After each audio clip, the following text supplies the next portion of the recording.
Good morning, everyone. I think we're ready to get started now. So first of all, thank you so much for joining us today to talk about what makes a great school.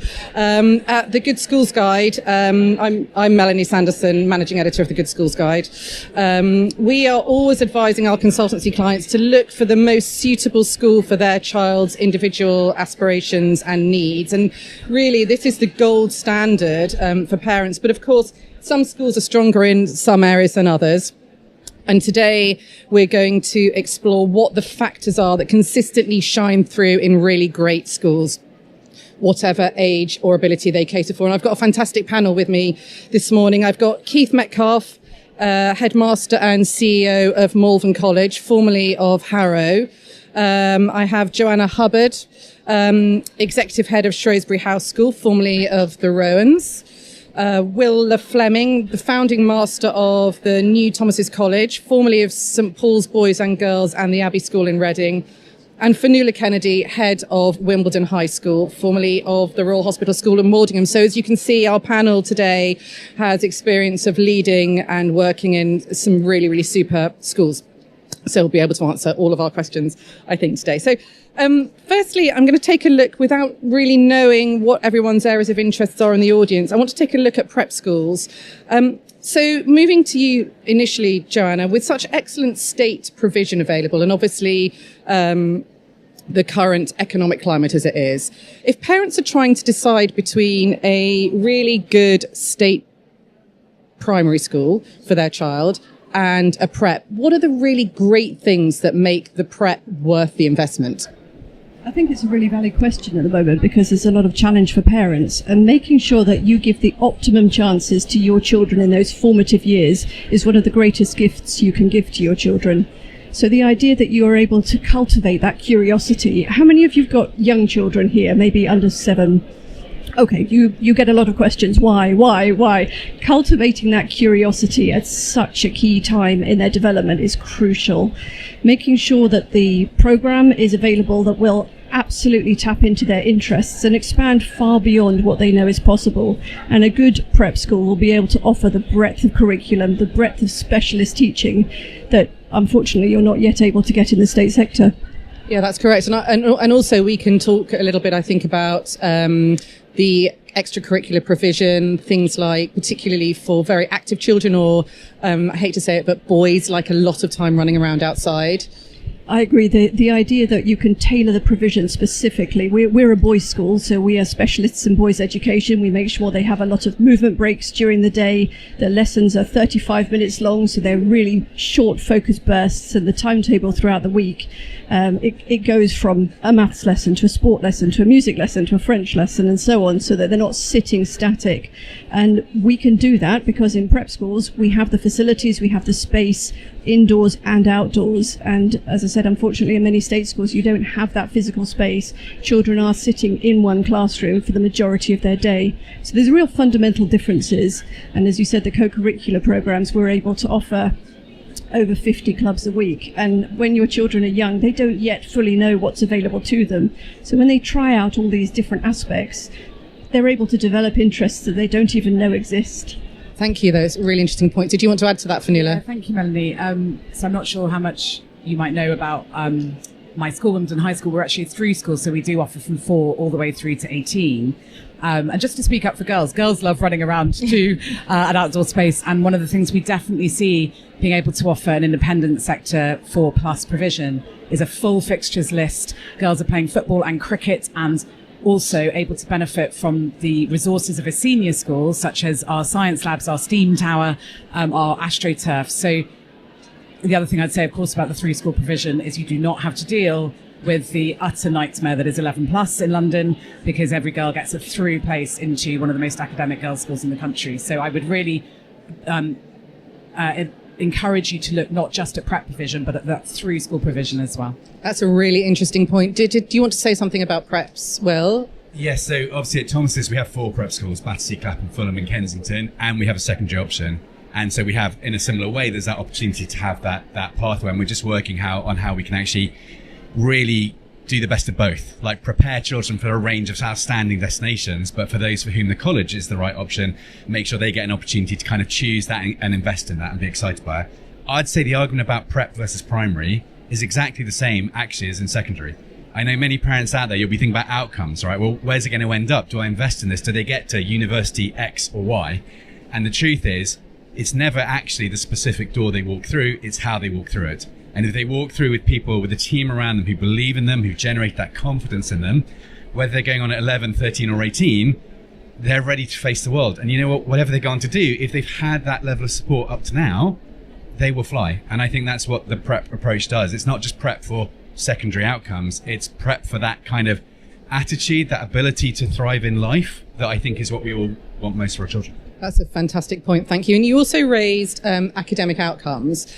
How much emphasis do we think that parents should place on academic outcomes when they're choosing a school? You know, when we're looking at breadth, and you know, you've all made some very good points about that. It's very easy for parents, particularly at the beginning of their child's school journey, to look, and particularly in London, to look at those stellar academic outcomes, the top university places. How important do we think that is? Would you like to start there? I'll start on that. Thank you.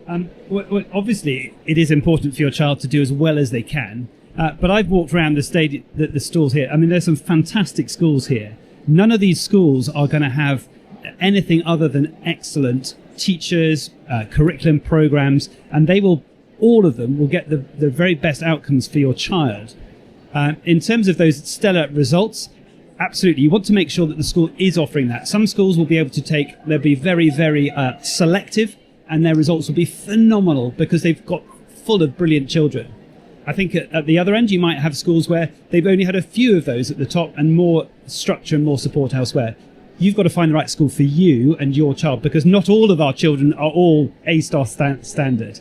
But I think probably things to look for, make sure that if you are a school where you think you've got different children and one of them might be very bright, make sure there is a good group at the top, because you want your child to be in amongst a group of people who are pushing the boundaries so you can have that deep level intellectual conversations with. And if you're somebody your child that you're not so sure, make sure that not everybody's in that bracket, because you don't want your child to be the one at the bottom. You want to have that range as well. Yeah, that's a really good point. Thank you. Did anyone else want to add to that? Yeah, Fionnuala? I mean, Keith's absolutely right. I mean, in my career, I've worked at schools that would be considered more holistic, less academic, potentially. Wimbledon High is obviously has very good academic outcomes, but we are very academically selective. So you'd expect that. What I would say, though, is you want to have the environment and the vibe and the atmosphere that is right for your daughter or son. So at Wimbledon, it is cool to be clever. It's cool to be a nerd. The girls lift each other up with their academic achievements and interests. The classrooms are pacey, full of curiosity. As Joanna mentioned, that's one of our keywords. And we're very playful in our academic approach, because we know the outcomes are going to be strong. And so we want the experience to be what the girls remember and what they take with them into their lives. Many of them will go on to be lifelong learners, we hope.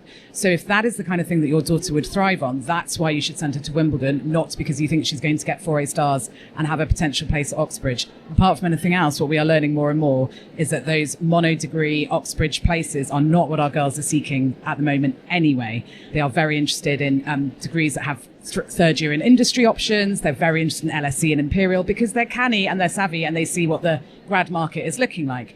So I think what some of the assumptions that our generation, and lots of you I see are younger than me, and the generation after me, potentially are no longer the case in any way about academic outcomes. So it's really important to go and feel what the school feels like for your child. Thank you. Will? I completely agree with that. One of our goals at Thomas's College is that we're passionately committed to what we call a diversity of excellence. So what we're trying to do is exactly what you've heard here. Very much in a London context, just to cut straight to the chase, you'll all probably have heard of things like CAT scores, which is how children get divided up into their cognitive ability bands. We are always committed to selecting holistically, no matter how many applicants we have, from among that range, based on our assessment, which is playfulness of mind. It's very similar to what you've heard Fionnuala talk about. So we're really trying to combine children with the different types of intelligence together, and we feel in our community, they will bounce off and learn from each other and really thrive. And it comes back to what we were saying, what Keith was mentioning. You need that group of children who echo the interests of your child. They need to find their peers around them they can be excited by. And then I think you need to think, well, hang on, okay, where do I look now? What else do I want from that community? And what you're looking for is sort of passion and excitement and enthusiasm and buzz and all of those things you can only tell by going to see the school, because I think that's what really generates and gets behind children and helps them absolutely soar. Yes, thank you. And I think there's another aspect of it, which is children who thrive as a big fish in a small pond, and vice versa. You know, some very, very bright children will be much happier in a mixed ability environment because they can really shine in that setting. And I think that's an important thing for parents to think about as well. It is, Melanie, but we need to be careful about what is motivating our children in later life, because if your motivation is extrinsic and you like being the big fish in a smaller academic pond because you like being number one and you like winning every certificate, that might come and bite you later on in terms of being a character trait. So what we try and make sure we do in school, because a lot of the girls who are coming to us, you can imagine, have been number 1 or 2 in their prep or primary schools, and we have something like 42 different schools each year that feed into our school. So they're often coming as the only child from their school.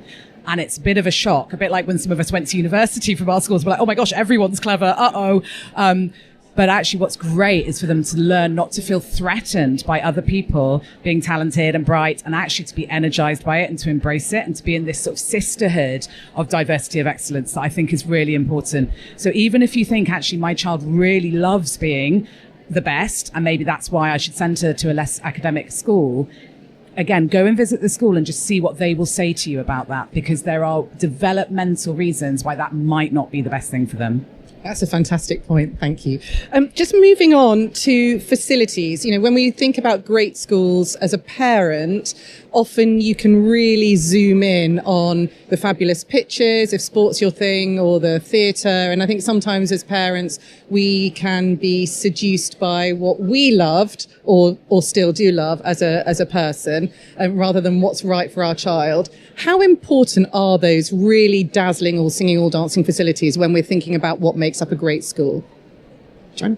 So I think that it's fantastic to look at the facilities, and all the schools here will have brilliant sets of facilities, but actually what you need in a school is far beyond that. That 50-metre pool might be top of your checklist, but once you've cleared that off, you're looking at the connectedness, you're looking at the human relationships that exist in a school, and you will only get that by going to see the school. You need to step inside, and just as you've said, you need to feel the atmosphere. You need to feel, are they encouraging intellectual risk-taking? Are they fostering that curiosity? Are they able to give opportunities that you won't get from looking at a beautiful new theatre or a beautiful swimming pool or wonderful sports facilities? If your child has a leaning, that's fantastic. You know they'll be developed in that way, but all of these schools will offer those things. And you've got to look for what you can't visibly see, and you can only get that by going inside the school and feeling it. Fantastic. Thank you. Keith? Yeah, you can probably all remember the teacher who inspired you. And I think our jobs as heads is to find those people. When we're looking for the teachers, we want to find the teachers who are going to inspire your children, and set them on that pathway to finding their passions, the things that really interest them. So our job is to find them, to train them, to appraise them, to make sure they're delivering that every day. And whilst the facilities are nice, and make sure, if your child loves swimming, choose one with a swimming pool. That makes it easier. Most of the time, actually, it's the people. So exactly the same point. But get the relationships. Make sure when you meet the staff that they're saying the same things as you're hearing from the heads. We're very good at talking the talk. Make sure our staff say the same things. And that's certainly what I believe if you came to Malvern. Exactly as you say, come and meet the people. Come and get a sense of what that environment is like. Thank you. Will? I think I'd echo these points. As parents, the things that are most visible to you are league tables and facilities. They're just things you can see. You can go on the website, have a look at the pictures, go, right, do you have one of those or not? Where did you come in that table? And none of us in education deny that those can be useful tools to you, but it's just about understanding what they are and what they mean. And I've been to schools with amazing facilities that feel arid and dry. And I've been to schools where you might think, oh, okay, this is a little bit, more knocked about a bit. It's like kids have been living here, and they have been the most wonderful environments. So it's tricky in arms race facility stuff, because by the way, schools don't do that. They do try and invest in what they do. They're not out there competing. For example, just to put one example here, there's probably no better view than from outside of Malvern School, right? So I don't really call it a facility, but that view, that is worth quite a lot if you live and work in that community. But the key thing is it hope? Is it energy? Is it ambition? Is it shared by the kids you meet? Is it shared by all the people you meet? So it really reminds me, this question, actually, of a great compliment that Will paid me when he came to visit my school. And we do, just to reassure prospective parents and to reassure my marketing director, we do have a theatre and a pool and a lovely new auditorium and a steam tower and all those things. And it's a beautiful school. But Will came and said, do you know what I like most about your school is it actually feels like a school. You know, there are the little pockets that aren't so gorgeous. You know, the Year 7 locker room I'm never going to take a photo of and put on the website. But it feels like it's the kids' school. It isn't some grand, slightly cold place where you can't be a child. And I think childhood should have aspirational buildings to be in. I believe, having been lucky enough to go to a beautiful university and sit in gorgeous libraries, I do believe that learning can be elevated by pockets of beauty. And I think that's really important for us all. And that's why architects have jobs, right? But I do believe schools should also have a school feeling. They're for children. They're not for prospective parents. That's fantastic. And I think what we're really touching on here is the notion of culture and ethos. And, you know, we review 1,300 schools up and down the UK. We go into 300 schools every year. And that's one of the real standout elements of a Good Schools Guide review. We talk a lot about culture, ethos. And I'd love to hear from each of you some examples, if you can, of what makes the culture and ethos of your schools really special, so that parents here can, I suppose, get clear in their minds what they need to look out for. Because it's hard to define, isn't it, sometimes, that notion of culture. I think it's really important as you're looking around, as we've each said, you've got to get a feel and a sense of it. And it's not just the first person who's presenting to you, it's the person down the corridor. Have a look at the interactions between the teachers and the pupils that aren't there for show. They are there because it's authentic. And you're looking for an authentic school. Our aim at Shrewsbury House is to develop independent, curious and passionate learners to succeed in a changing world, and that permeates through our whole curriculum. So we have an innovation strand to our curriculum, culminating in the senior years, where the pupils go into a set series of lessons that combine. There's cross-pollination across the subjects. And in this way, they're learning to be young entrepreneurs. They're learning how to develop something, how to get it wrong. And it's so important in your child's education that they learn how to bounce back. It could be from not getting selected for a team they want to be in. It could be for forgetting something they needed to bring to school that day. It could be even not getting a grade they wanted when they're moving up the education. But that's a key part of the education you're looking for, is that ability to bounce back and the support network around it. So we are delighted at Shrewsbury House. We were recognised by ISI with a significant strength for pupil well-being, for tracking every single pupil's development academically and personally, so that every single child is supported. And again, that's something that data points are hard, but it's a culture within our school that runs deep. Thank you. Will? So we were in the fortunate position of starting a new school only 4 weeks ago. We had an opportunity to set the culture and try and say what it was. And in our first assembly to our young people, when we gathered them together, we said, look, 4 things. Number 1 is be kind. Thomas's was founded in 1971. We had 2 rules. It was be kind and don't run. They are now allowed to run. So it's just be kind. It's the first rule. The next one was be confident in yourself and the world. Because then what we're all saying is trying to unlock that for your child from the age of 4+ or whenever it is. That's really what you're after. Number 3 was have hope for the future. And we just went through all the ways in which, despite the challenges of the world, which we want our children to face, we could look at the way things were getting better, because we want to believe in the future we're helping them to build. And then the 4th aspect was find those qualities that your best friend would say about you, and we will try to be the community that helps those shine. So we just tried to lay it out. And so I'd say, in addition to what we're all saying, test it, go there, not just a fancy website, ask every person in that community, not just the teachers, how they feel about being and working there.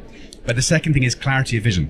So we had that benefit, we had to do it, right? But I think every great school should be able to tell you and articulate, this is the main aspects of the culture we want. And I think that's a good way to discriminate and test. Yeah, fantastic, thank you.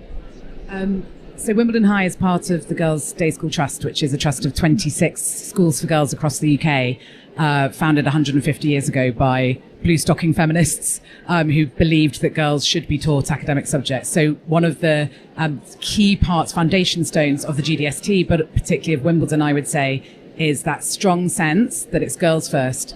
That when we say the first team did really well at the weekend, we mean girls without having to say it. And I think that's really important, that the girls breathe air, that you are every bit as important.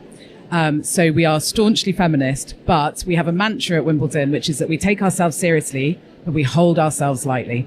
So the girls will produce the most beautiful remembrance service with music and solemnity, and that night they will perform in comedy night, completely uncensored by me, sometimes with slightly interesting results. They are funny and a bit messy and grounded and phenomenally capable. So we are a buzzing and scholarly community, but we're very playful, and we really value childhood. I want the girls to be young for as long as possible, because the world is trying to adultify them as soon as it can, and they need to have a community where they can stay young and enjoy that childhood-based play. It's really important. Super, thank you. Keith? Thank you. So we're a British boarding school out in rural Worcestershire, and there's lots of boarding schools here, and there's so much that boarding schools offer in terms of that multifaceted. But I'm just going to pick two things to do with our culture.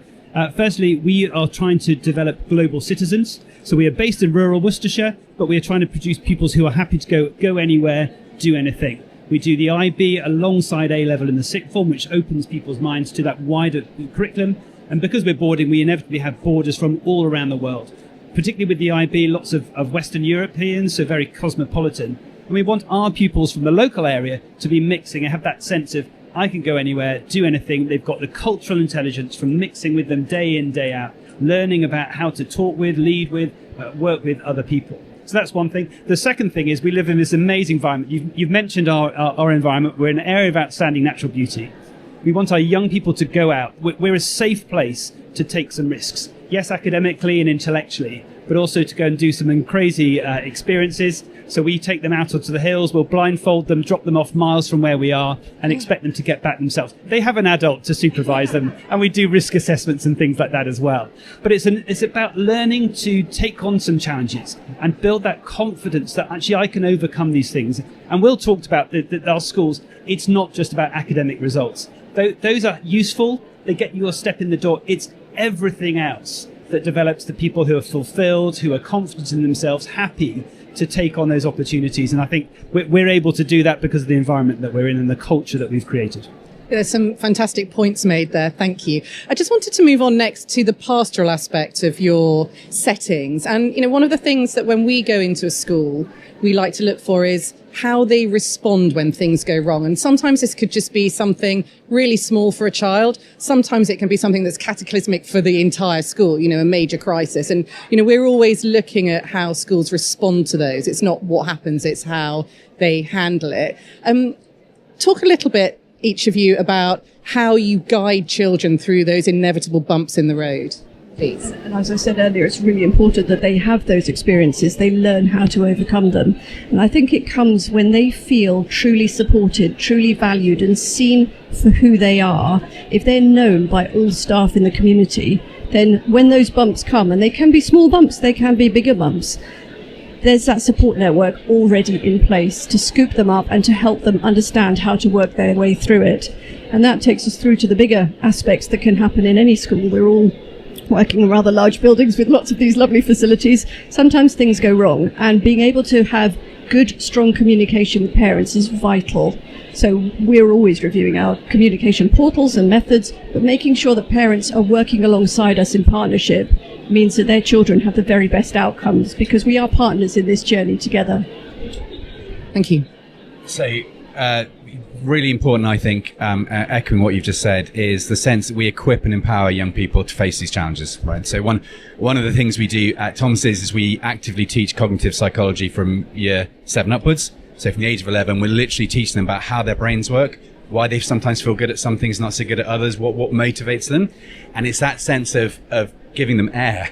I think that's probably what you're hearing from amongst us all, giving them air and understanding, and that equips them to deal with everything that gets thrown up. We then put our year 7s and 8s in mixed pastoral groups. So the 8s help to look after the 7s, and then the 7s look after the 8s in their turn. We do the same thing at 9 and 10.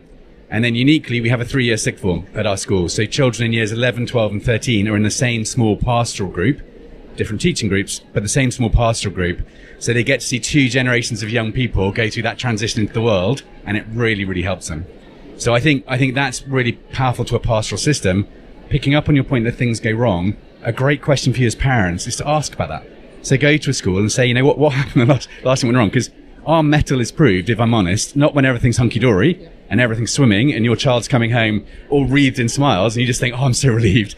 But what happens in those difficult times? And how is the school with you then? And how are they with other families they've supported? And I think that's a great way to try and get the sense of, is it just head teachers on a stage, or is it a lived culture? Yeah, you're absolutely spot on there. Definitely. Fionnuala, would you like to add something? Absolutely. I mean, obviously, I agree with everything Joanna and Will have said. And to pick up on the point of working with parents, so we very much advocate we're not going to remove hurdles and obstacles from the paths of the girls. We're not going to snowplow, because they need to work out for themselves how to get over, around, under them when those obstacles are removable, and actually to give up. That is also an option in our lives. But often parents will say, yeah, that's a fantastic idea. And I'll say, and also when they mess up, I will put sanctions in place, because teenagers need to have boundaries in order to test them. And I want them to test them whilst they're in a community where they are safe and valued, which is their home and their school, and not wait until later in life where those communities are not around them. And parents say, I absolutely agree, Fionnuala, I'm 100% in. And then the first moment their child messes up and I need to give them a sanction, they say, I didn't think for my child. But I agree for everyone else, but not for my child.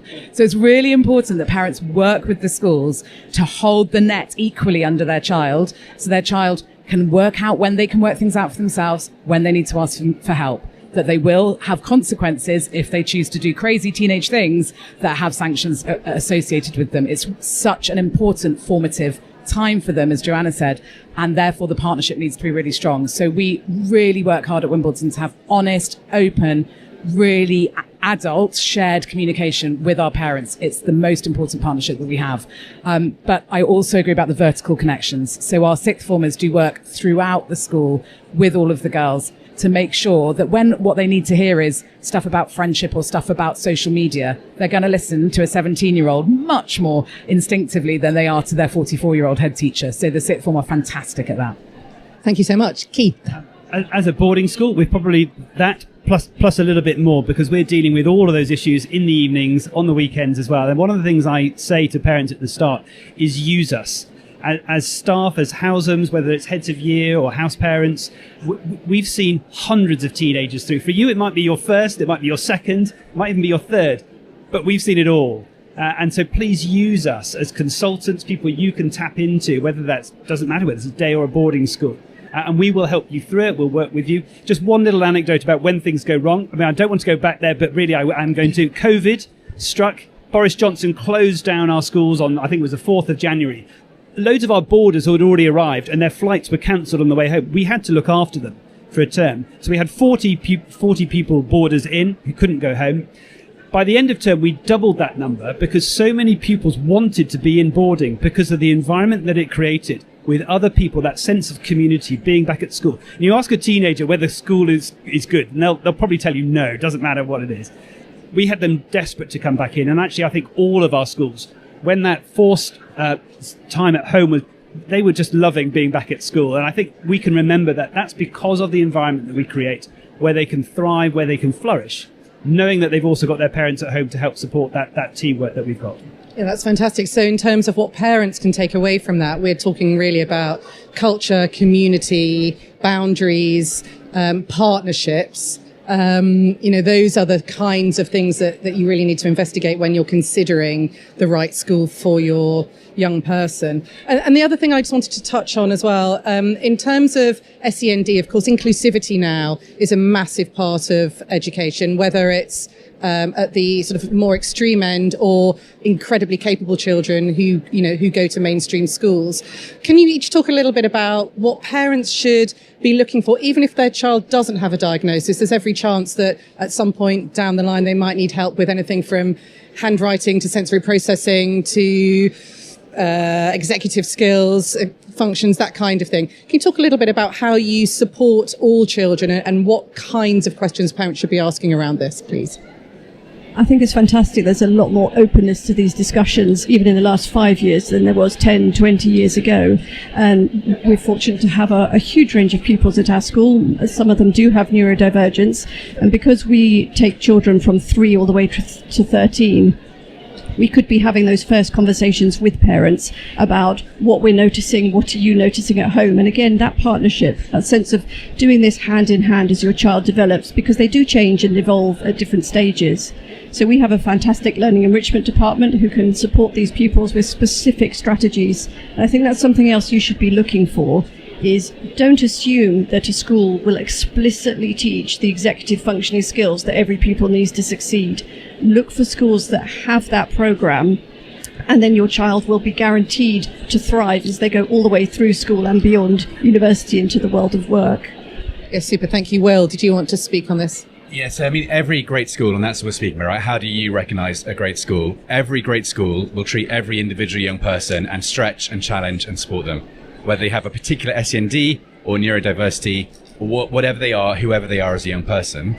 And I suppose at Thomas's College, we're absolutely nailing our colours to that mast, because we're saying to all parents, you know, we believe in this holistic year group and this diversity of excellence. So we have to know that we have a child in our class whose need is they're going far beyond the confines of the syllabus. They're going to go off these amazing world-class destinations. They absolutely need to be made excited by learning and not trapped by the curriculum. And in the same room, we might have a child who needs that more help and support. And so that's, for me, I think the key question to ask, again, always trying to frame it in that way for you, is about every teacher's practice. Because you can have a great SEND team. We're fortunate we have 2 people in our SEND team. They're great. But actually, it's every teacher in every room really recognizing the child for the individual they are. That, to be honest, that's at the heart of the whole thing. That facilities great, results great.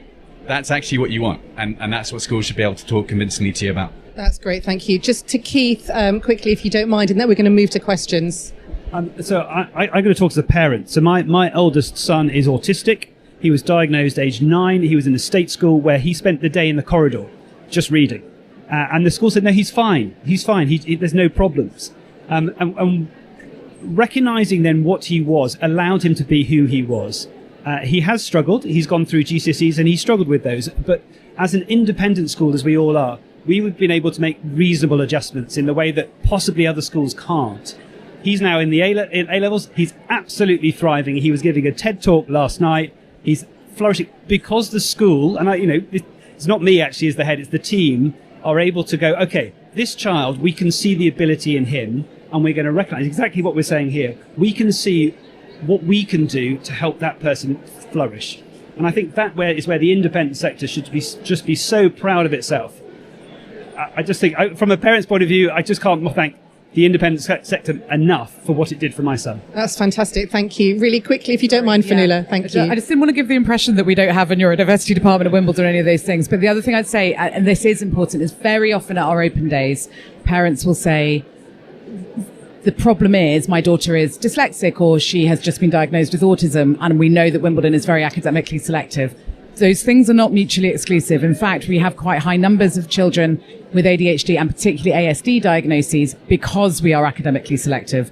So a number of our girls will be very strong in particular areas, but will need ND support. That is absolutely standard. Please don't think that you can't make an application to an academically selective school if your daughter has a diagnosis or you think that your child might be going along that journey. Please, again, just come and talk to us and we can reassure you about that. That's absolutely fantastic advice. Thank you. Thank you to all of the panel, and we'd love to open the floor to your questions now, please.